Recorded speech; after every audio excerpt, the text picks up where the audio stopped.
Matagumpay na nakumpiska ng Iloilo City PNP mula sa dalawang drug suspect ang hinihinalang shabu at marijuana na may kabuang halaga ng mahigit 800,000 piso sa isang operasyon laban sa iligal na droga. Nakaibalita dyan si Patrolwoman Lynette Sablon.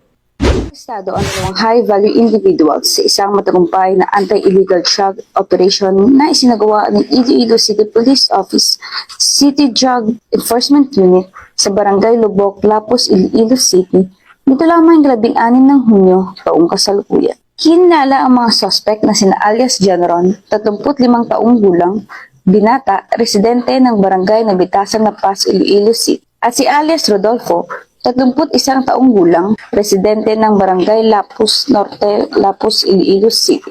Ayon sa ulat ng pulisya, isinagawa ang bypass operation ng ICPO-CDEU, katuwang ang PDEG SOOU-6 at ICPS 8.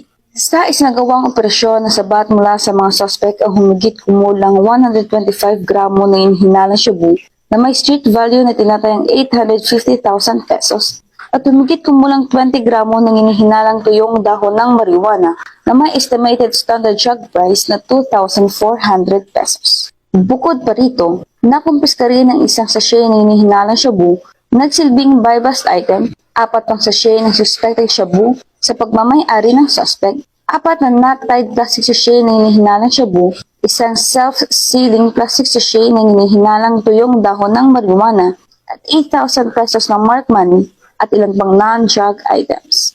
Ang mga nakumpiskang ebidensya ay isaalalim sa pagsusuri at ito-turn over sa Regional Forensic Unit 6. Samantala, ang dalawang suspect ay nasa kustudiya ngayon ng Iloilo City Police Station 10 para sa kaukulang dokumentasyon habang inihahanda ang mga kasong isasampa laban sa kanila. Ang matagumpay na operasyon ito ay bahagi ng pinigting ng kampanya ng PNP laban sa iligal na droga sa rehiyon. Patunay ito ng determinasyon ng pambansang pulisya ng Pilipinas sa pagpuksa sa iligal na droga tungo sa isang ligtas at mas mapayapang pamayanan. Mula rito sa Western Visayas, ako ang PNN correspondent, Patrolwoman Lynette Sablon, alagad ng batas sa Gataguyod ng Balitang Pulis.